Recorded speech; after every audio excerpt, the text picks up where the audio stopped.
Hello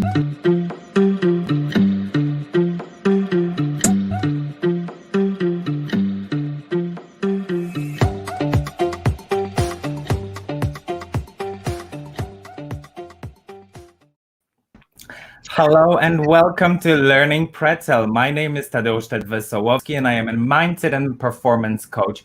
And today I couldn't be more excited than to have my wonderful friend, Joy Ross, with me.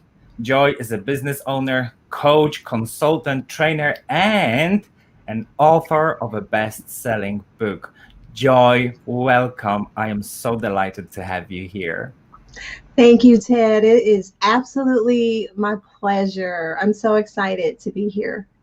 Well, thank you so much for joining me. Joy, there's so much I would love to talk to you about because your work, your dedication to work is so incredibly inspiring. And the book that we will discuss today as well, How to Break the Cycle of Temptation, Addiction, and Guilt, The Path from the Inside Out, is just such a bomb. And I think it's a most needed book on the market, especially in today's world. But I want to ask you a question, because I have a feeling that when we speak about temptation, when we speak about addiction, or when we even tackle things like behavior and guilt, there's a lot of hesitation to speak about that subject. There's a certain resistance against those subjects. Why do you think we resist speaking about them so much? That's a really good question, Ted. And I think that there are many reasons why we resist. You know, some of it has to do with external influences, societal views, and how sometimes from very early ages we're made to feel ashamed, or like, you know, certain things that we might struggle with are bad.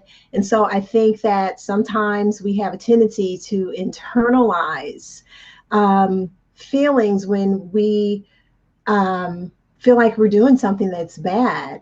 Sometimes I think it's a matter of us not knowing really how to deal with things. So for instance, you know, a person could be in a situation where they find themselves being drawn or pulled to certain behaviors or habits, and something on the inside, you know, gives them that little voice that says, "Oh, this is probably not good for me." But we don't always know what that voice is, and so sometimes it's like internal confusion, or we just sort of mute that voice, and we go into this mode of, "Oh, I'm going to hide this because I don't really know what to do with it." Absolutely.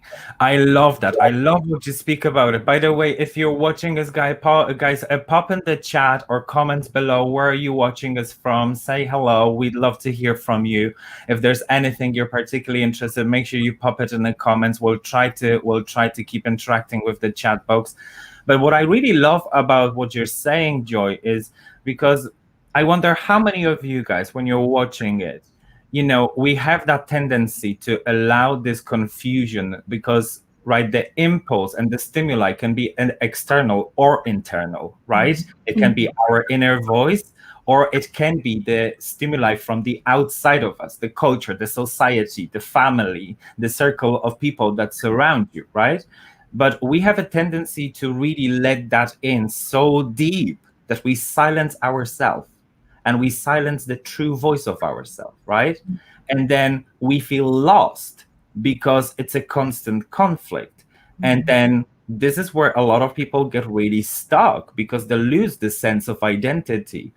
And I find that in a lot of cases, when people resist the subject in the work that I do or with the friendships, I just find that the trouble with that identity threat, that what would happen if that was me.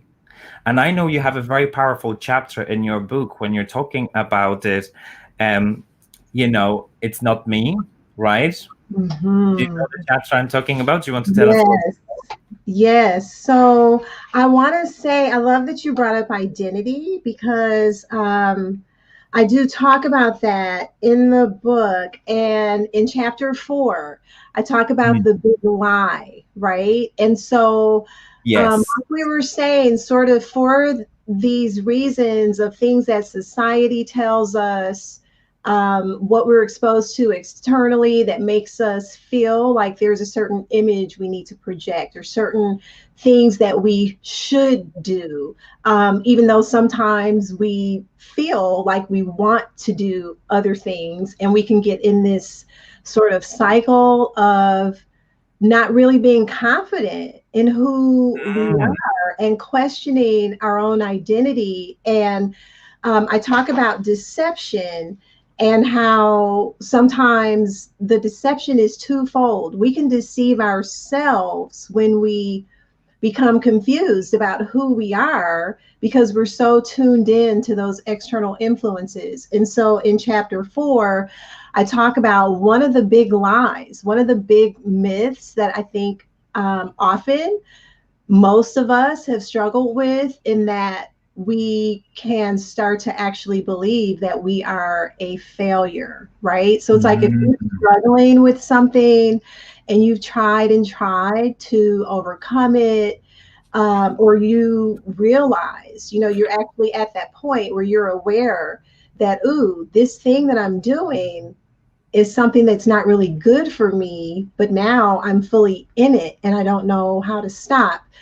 When you're continuing to go down that road, you can very often start to feel like, what's wrong with me that I can't stop doing this? What's wrong with me that I can't resist this temptation or the urge to run to the refrigerator and stuff my feelings, eat myself into oblivion because I'm struggling with emotion. So now I'm feeling like a failure.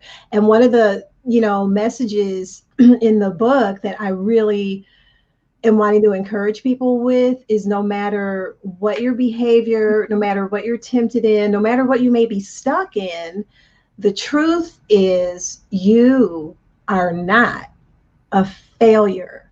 Mm. We are not the sum of our habits. Mm. You may have tried to do something and you didn't succeed, but that doesn't mean that you are a failure. So, Joy, I just want to hop in for a second, yeah. right? Because I just absolutely love that. And what I really love about your book is that in the first chapters, right, you're just laying out a foundation, right? So you're Mhm. introducing it. You have a couple of very, very respectful disclaimers. You're telling people what it is. You're telling them that this is your journey, and the journey can be, you can look at it from many different perspectives, right? And Mhm. it will work for everybody from a different angle. You're talking about, you really are talking and shining light on some of the deeper meanings of all of those things that happen. And I really love that, because I think it just sets a powerful introduction for people how to interpret what happens later in the book, and they feel safe that our journeys are different, right? So Mhm. you might have gone through it in a certain way, and certain things were of a value, of a strength, and a trigger for you, where Mhm. for other people it might be something else. Which brings me to 2 points that I just wanted to make sure that we touch on before we move further. Because one of the biggest misconceptions about addiction and about temptation is that we somehow have the most powerful association with drugs and alcohol. And when people think addiction, right, they think drugs, alcohol, rehab, falling Mhm. asleep on the street, or drinking yourself to sleep. But the truth is that addiction, right, with all of those patterns, all of the pattern behavior, right, like it's not only about them. Like there's so many different forms and layers of addiction. Can you just touch on that subject a little bit before we go further? Yes, and I'm so glad that you raised that point, because that really is a huge premise and foundation that I lay in the book. And you're absolutely right, Ted. I think when people hear the words addiction, or rehabilitation, we associate that with obvious things like the ones that you mentioned, drugs or alcohol. But the fact of the matter, and I do want to say, to just put this disclaimer out there so that people understand, in the book, I am not purporting to be or setting myself up to be or claiming to be a drug, expert or rehabilitation expert.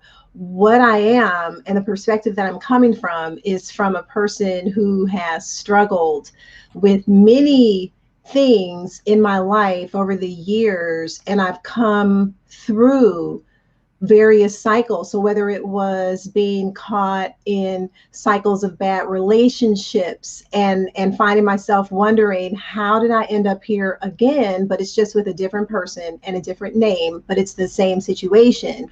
Or in my case, whether it was struggling with addiction to cigarettes, or pulls toward overspending, shopping, or even being addicted to wanting to please people and caring so much about what other people think, that began to drive my behavior. And so I think that if we are human, the truth is that all of us are prone to some type of pull towards something. Now, the thing is it becomes a question of whether we understand that, how tuned in we are to that. And it doesn't make us bad. It just makes us human. It's part of the human experience. Mm-hmm. Absolutely. Well, first of all, I just want to acknowledge that welcome everybody who's watching. Hello, Miriam. Amanda is saying that she can relate to it so much. Thank you so much, guys, for popping comments into the chat. We love it. Just remember, this is a dialogue as well. We want to share things with you, so we love your comments. And coming back to what you said, I absolutely love it because, I do strongly believe that this is part of the reason why the raising awareness about issues like that, issues that impact us so heavily, is so incredibly important, because we do have misperception. We have those false understandings, false imaginations, false associations.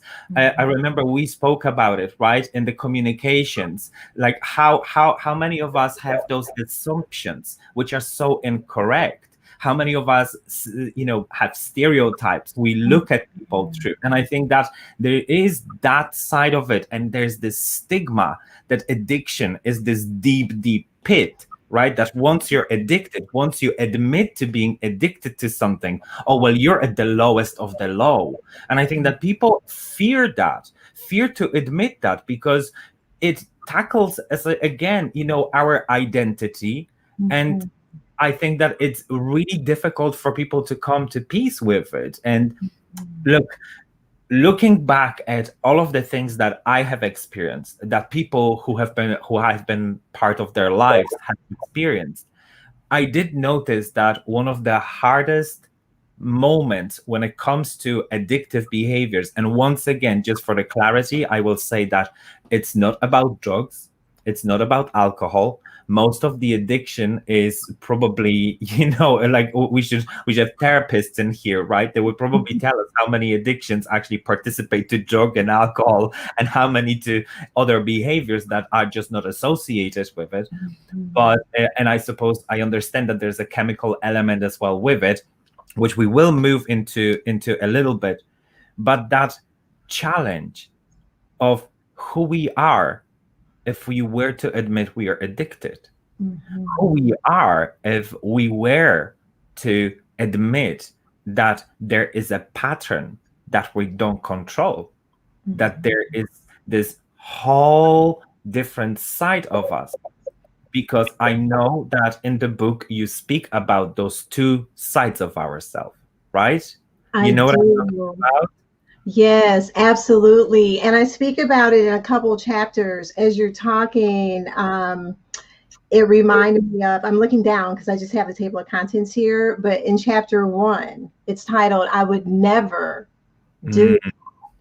I And love this. so, I love the titles of your chapters, by the way. They're so poignant, and the chapter itself is thought-provoking. But sorry, carry on. I'm sorry for cutting you there. no, thank you. So that chapter, I would never do that, speaks to that mindset essentially that you're describing, where because of internal fears, really, like there are some things that are at the root of these issues, and I won't go too deep necessarily, but really at the root is this fear of, if I actually admit to myself that I'm struggling with this thing, whatever it is, what does that say about me?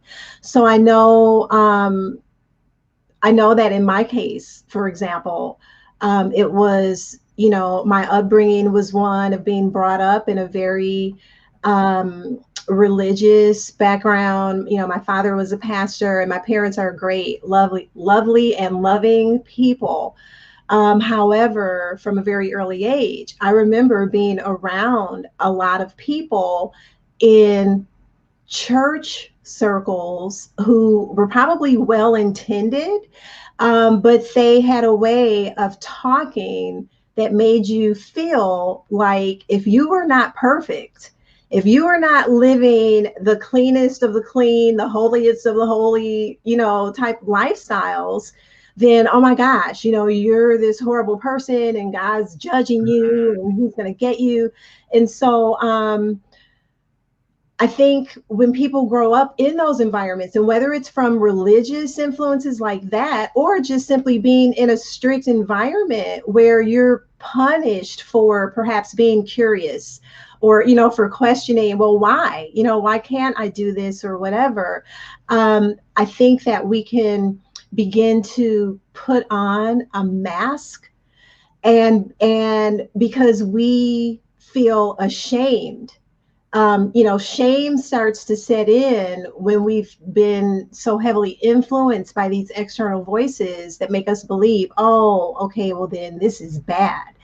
So then shame can set in, and we can mask our identities, not necessarily on a conscious level. I don't think anybody consciously says, oh, I'm going to wear a mask and, live this pretend life. But essentially, that's what we kind of end up doing, because we want to present an image to the world that we believe is in sync with what the world is having us to believe we need to be or present. And so that's a very dangerous, slippery slope to go down, because when we do that, we're essentially creating this pattern where we become less and less in tune with who we really are.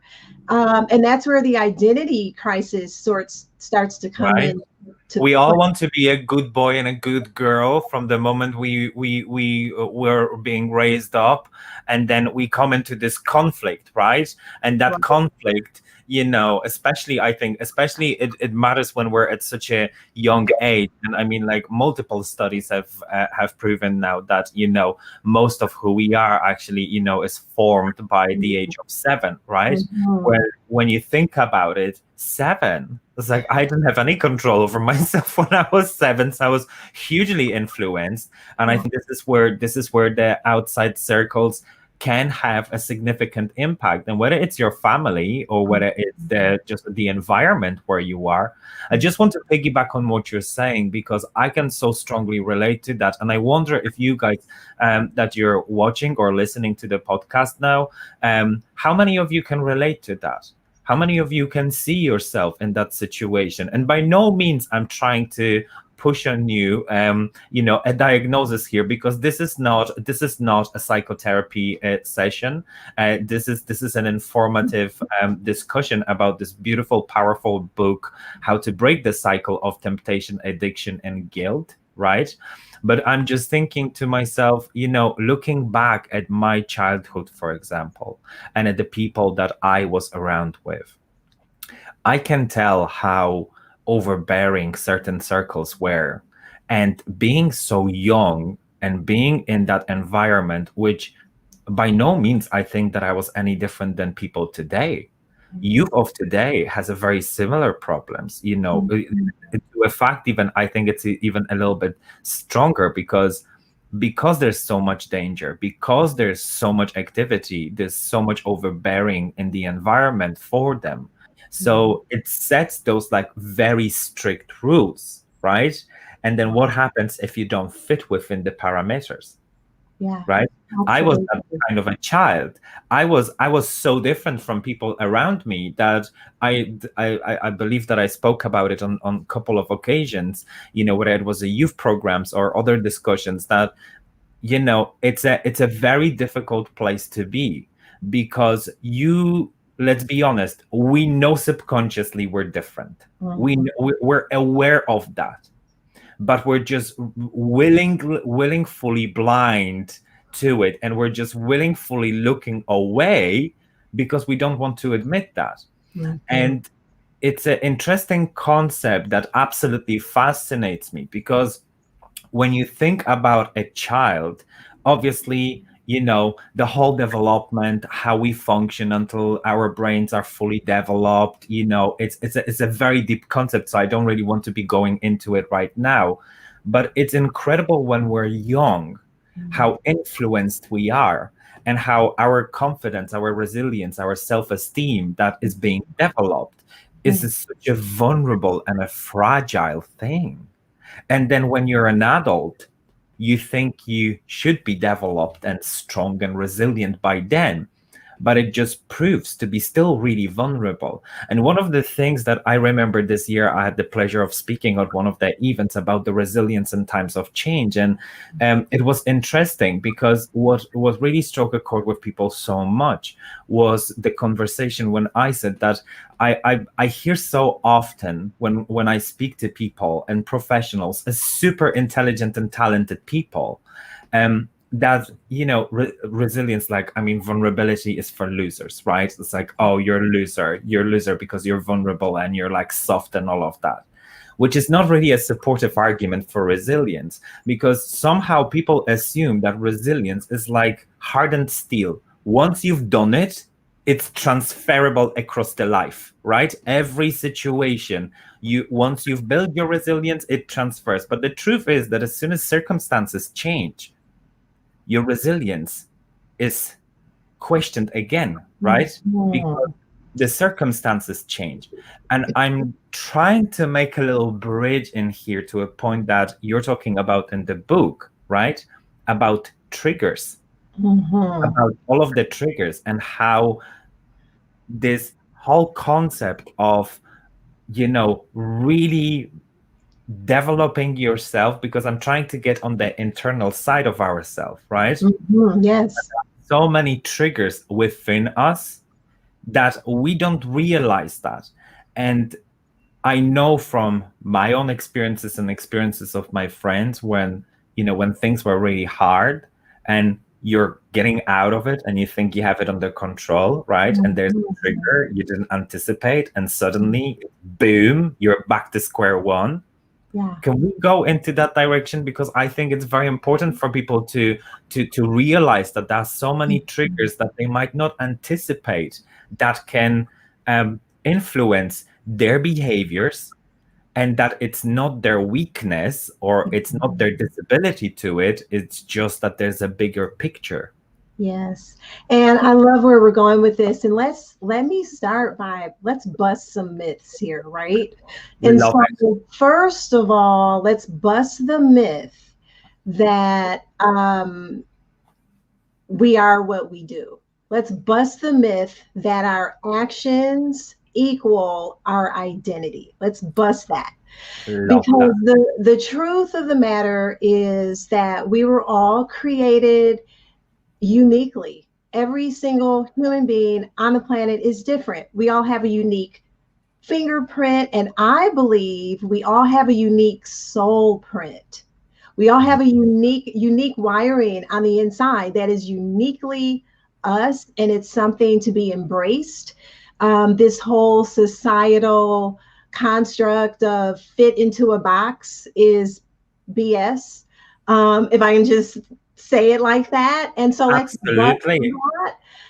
Because I heard a very good saying. Now, speaking of it so spontaneously, I cannot give a credit to the author, but please, no, it's not me. It was somebody else. But they said that, you know how in the business you have a blueprint for success, right? Mhm. So on the personal level, you have a U print. I Yes, love that. yes, there is a U print. I would call it a soul print. However, you same thing. Yeah, And that absolutely. is something that and that is connected to identity, right? Because when Hmm. we are connected to the idea that something bigger than us created us, and for me, I'm not pushing my beliefs on anybody, but I just personally am a Christian. And so I very much believe that God created us and created us with unique gifts and talents. Once we tap into that reality and really embrace that, that in and of itself gives us a certain level of strength internally to be ourselves. And we hear a lot today about, authenticity, right? We hear it, in marketing circles, oh, be authentic, right?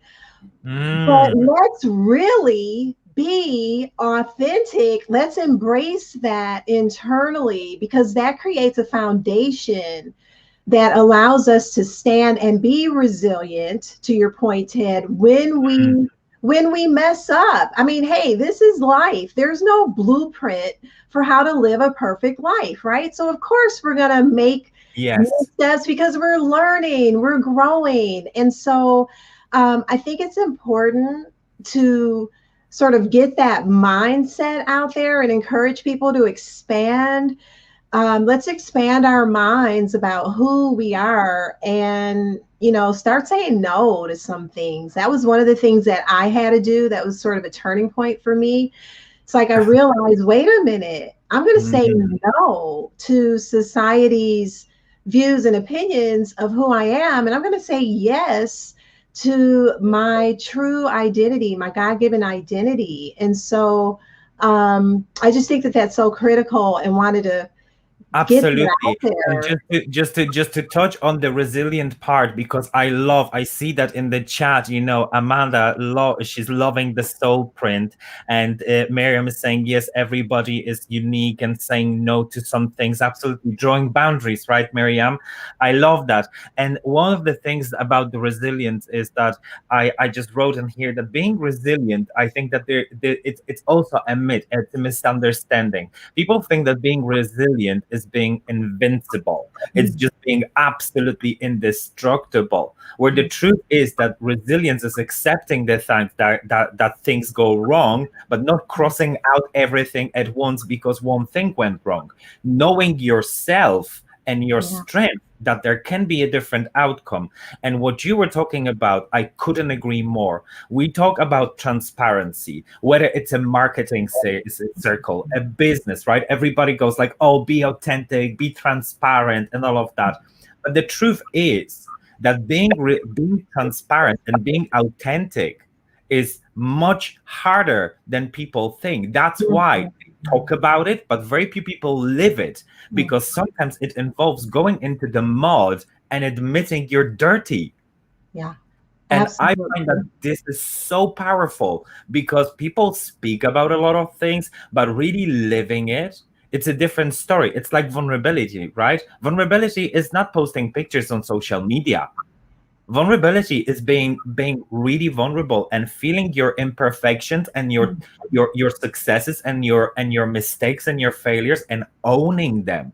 That's being vulnerable, being connected to your true self at that level. And what you speak about in the book, and I absolutely love the layout of the book as well, but when you're talking about, the roots of what's really going on, Yeah. right? Love Mhm. those chapters. It really debunks some of the myths. It addresses the power of the mindset. I know that in so many workshops and with so many clients, it just seems to be the same thing, right? There's a like what I call it, there's a outer cause for working together. And then Wow. once you start working with people together, you're starting to see that the outer thing is what they see, but there are root causes that are very often completely unrelated to the outer thing, which brings me back to what you're speaking about, right? Your behavior is not who you are. Exactly, Ted. And let's talk about the root, right? At the Let's root, dig in. at the root of it, right? And there are many, each person's situation is different. However, what we all have in common is our humanity. So, as human beings, at the root, we all find ourselves at times feeling, I'm going to call it an empty space, right? There's like Mm, that little pain in your gut, that little I'm not satisfied feeling, right? That little, oh, yes, something's off, but I can't really define it. And so therefore I can't really put my finger on it. And usually it's that feeling and not knowing what to do with that that causes us to act out and behave in ways that are sometimes unhealthy, because what we're really doing is trying to find external things to fill that internal space and to ease that internal pain that we're feeling that we discomfort, don't right? want. Yeah, because we humans don't like to be uncomfortable. We Yes, don't like to feel pain. And so at the root of it, so logically and intellectually that makes sense, why people do the things that they do, because absolutely.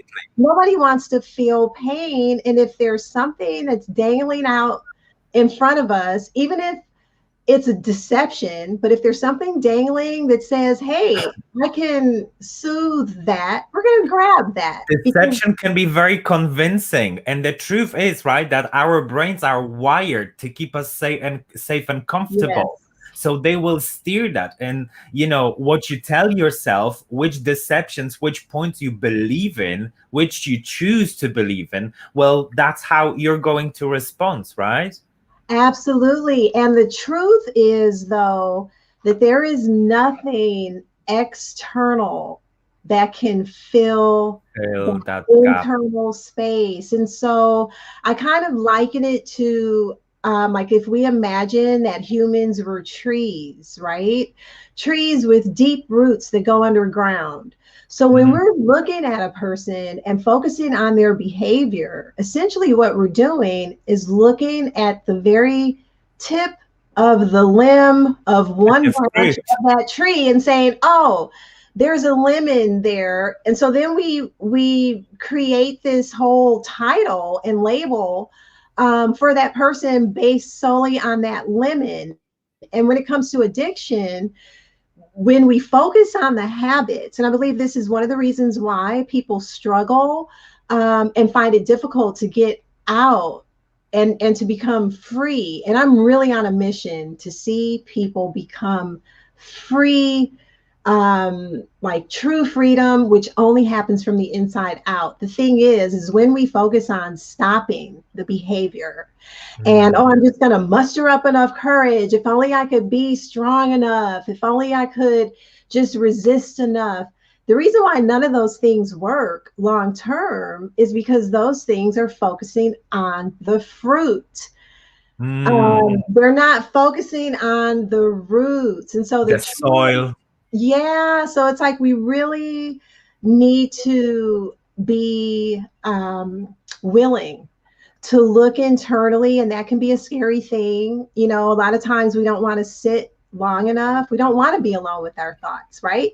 Because Mm. we don't want to deal with that stuff that's underneath the surface. We want to mask that stuff. We want to go out and entertain ourselves and do whatever we need to do so that we're not stuck with us. Jump But on the pleasure wagon, right? yeah, We want to be comfortable. So addressing it and even looking it. And I think this is the problem with the resistance towards even speaking about it. Because mhm, I think that people identify themselves and that scares them, right? It scares them that, oh, that sounds a little bit like myself. mhm.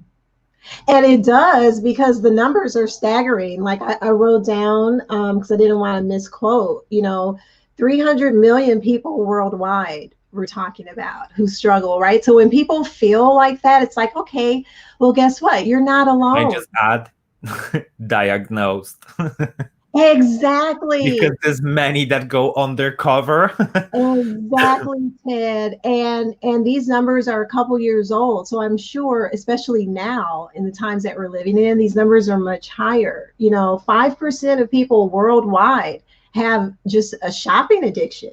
20 million plus people, and to your point, that these are the ones who are reported. 20 million plus people, pornography addictions, consumer debt and overspending is into the trillions Yeah, of people. yeah, And so I think, staggering numbers. yeah, and the one of the key messages though is people need to know again that they're not alone.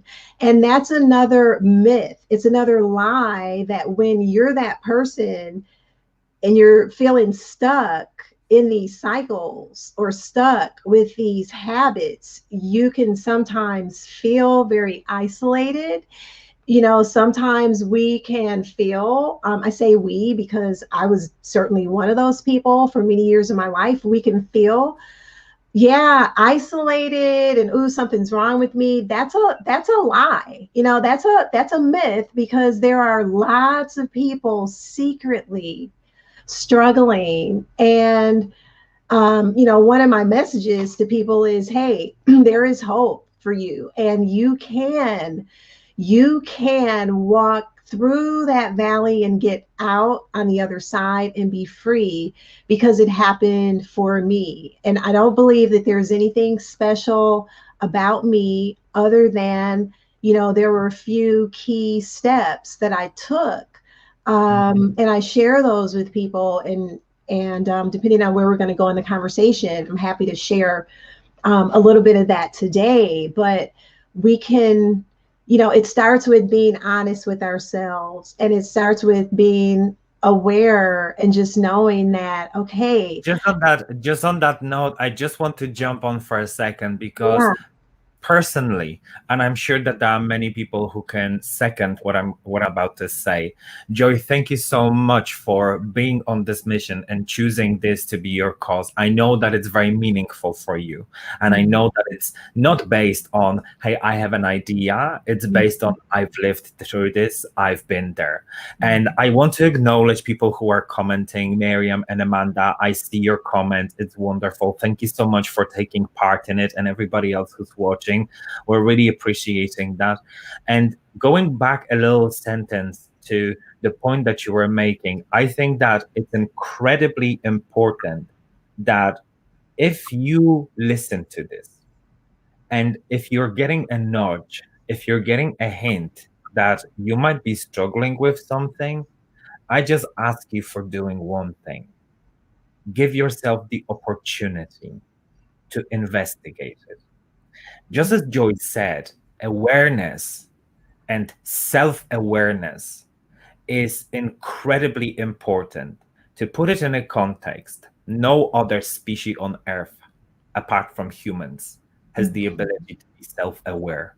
And that's what distinguishes our brilliance, because we're able to develop that self awareness and come with a perspective into the room and look at ourselves and see whether things are wrong. But don't feel alone, because addiction, as you can see, touches millions of people. And I think that the most heartbreaking thing is that people beat themselves up for being addicted, and they feel bad about themselves. The confidence, the self worth, it all just drops and hits the concrete with a sound of a running elephant. But the truth is that there's so much you just don't know. But until you acknowledge that, you won't know where to go. And denial will only prolong that. I know that it's a complex combination, and thankfully, thanks to my wonderful therapist, I realized that I've combined two very powerful difficulties for psychological health, which was grief and addiction. Mm. It was a trauma trigger, right? Because there's an addiction that can come out of trauma, right? Multiple different types of addiction. So we're not going to go into the details of it, but that was my case. And I fell into addictive behaviors because that was my way of coping with it. And those were the associations that I've made. And they slipped out of control without me noticing. And that's why I said I have been willingly blind towards it because I was too afraid of acknowledging it. And the truth is that things that are unspoken, and hear this out, things that are unspoken can hold you hostage for years. Unacknowledged things can hold you hostage for years. And to be precise, guys, I spent 10 years of my life looking away and repeating the same things over and over and over and over again. And guess what? It was just by a stroke of luck, purpose, that it happened at the time where the circumstances were so supportive that it didn't end differently. Because I do firmly believe that if a couple of things didn't happen at that time, I don't know whether I would be here today talking to you. And for anyone who's feeling like you're lost, like you're struggling, like you know it, because I believe that most people know it, they just choose not to acknowledge it for multiple reasons, and everybody has a different reason, right? But the truth is that when you're not doing it, you're not giving yourself an opportunity. So my call for you, piggybacking on what Joy said to us, give yourself the opportunity, give yourself a chance, because you matter to this world, you're important, there's a whole beautiful life ahead of you, you can turn things around. Not looking too far, the two people in front of you have gone through the big journey, and it wasn't easy, it wasn't pretty, it wasn't comfortable, but guess what? Nothing changes in the comfort zone, right? That's And so good, Ted. it requires you to get out of that comfort zone. But if you brave yourself to do it, I just want to and I'm going to give you the voice back, but I just wanted to make sure that I put that out there, because I hear of so many people struggling, and there are depressions, and there's so many even worse consequences for people basically silencing their inner voice, being afraid, ashamed to admit that they struggle with something. And whatever it is that you do, just know that there's a way out. But going towards what we were talking about is acknowledging it. Now, the tagline of Learning Pretzel is turning obstacles into opportunities. I help people with mindset. I help people with obstacles in performance. And the neuroplasticity and the beauty of a neuroplasticity and our internal work is just astonishing. And I know that you speak about that in the book. And I love the fact that you actually have it in the title, that it's a path from the inside out, right? Yes. Can you talk a little bit more about that? Because I would love that empowerment to be included in today's talk. Absolutely. And I want to acknowledge Miriam's comment. See the possibilities and grab the opportunities. That's Love it.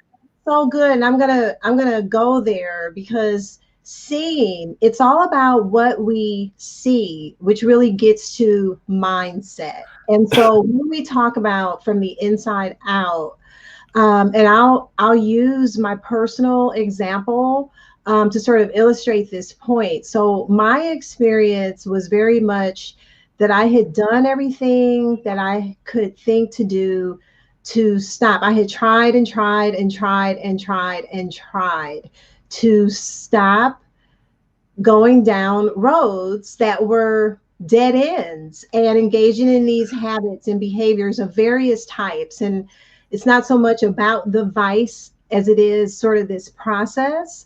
And when I had come to the end of myself and I had gotten just sick and tired of being sick and tired, how many of us have been there? You know, you're just like sick and tired and exhausted of the trying. Yes, yes. So I was at that point.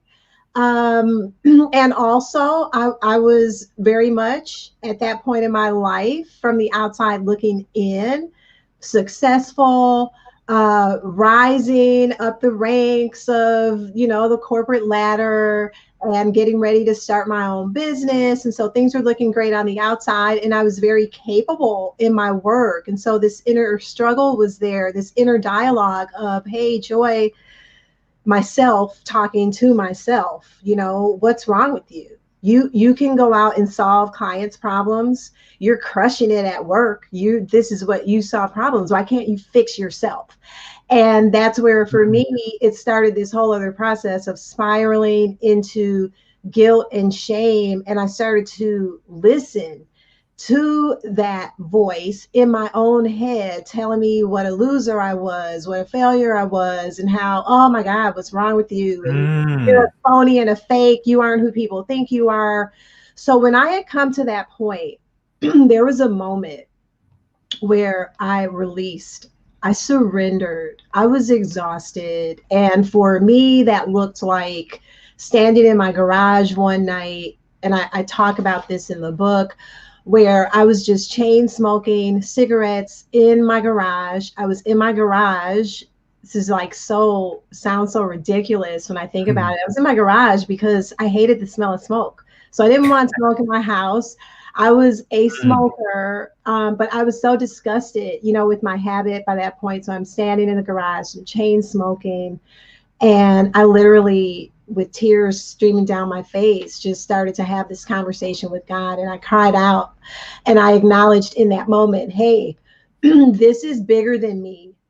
I cannot do this on my own. I can't be the person that I really want to be, that best version of myself, without some external help. And in that moment, I literally heard God say to me, stop trying to stop, Joy. It was almost like there Mm. was this shift that happened that struck me in my core and just blew open this different space in my mind. Like, I'm getting chills just talking about it. It was stop trying to stop. And it was Mm. almost like, okay, now that you're done trying to be perfect, good. Now let's go. Now let's do this thing and free you from this now that you've surrendered. So for me, that was step one, was just sort of acknowledging, but from a place of surrender. And then he began to talk to me about my true identity and the fact that there's power on the inside of me. And I believe this is a message for all of us. There is power on the inside that's available to us to tap into. It's like that little piece of God that he puts in all of us. And that is the gateway to freedom, where we really start to become aware and learn how to tap into that power, tap into our intuition, and get more aligned internally and downwardly, like deep into our root system, back to that tree analogy. Once we start going deep to discover how to tap into that voice, what is that voice? How do I listen to it? Um, that voice begins to get louder and louder, and that voice guides us in the right path. That voice guides us toward that best version of ourselves. And for me, I had gotten to a point in my life where I had dulled that voice. You know, my ears had become dull to that voice. And Mm. so after that moment, that dialogue, those downloads, however you want to look at it, that happened for me that night, nothing changed on the outside right away. But one huge thing that changed on the inside was my perspective. My Mm, whole perspective of who I was and my worth and the power, inside of me, it's like a light switch went on, a flame ignited. And from that day forward, that became the turning point in my journey out. And it really was from that day on about how I viewed myself. So even though I was still at the time, excuse me, smoking and doing some other things, um, I didn't see them the same. I no longer was seeing my habits as defining who I was. Like I knew, okay, this is just what I'm doing. It's not who I am. And I'm not going to be even doing these things for much longer because these things are out of sync with joy.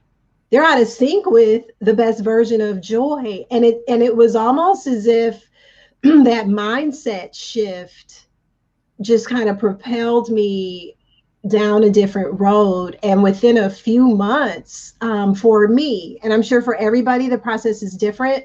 But once I had that mindset change, it was soon thereafter that those fruits, those habits begin to literally fall off. Like my desires started to change. I no longer desired certain things. I literally lost my taste for a lot of those things. And I talk about mindset in the book and even in the research on addiction, scientific research that's been done on people with addictions and the difference between those who are able to become free long term and those who are not. One of the key factors is having a growth mindset. So that mm. has everything to do with, as Miriam said, what we're seeing, but not so much what we're seeing externally, but what we're seeing in terms of how we see ourselves, whether we see ourselves as powerful and capable of being something other than where we are today, whether we actually believe that we are we're a work in progress on a journey on our way toward becoming the best version of ourselves. I So love that. mindset is so key. I love that. Absolutely love it. And I can't second it up enough.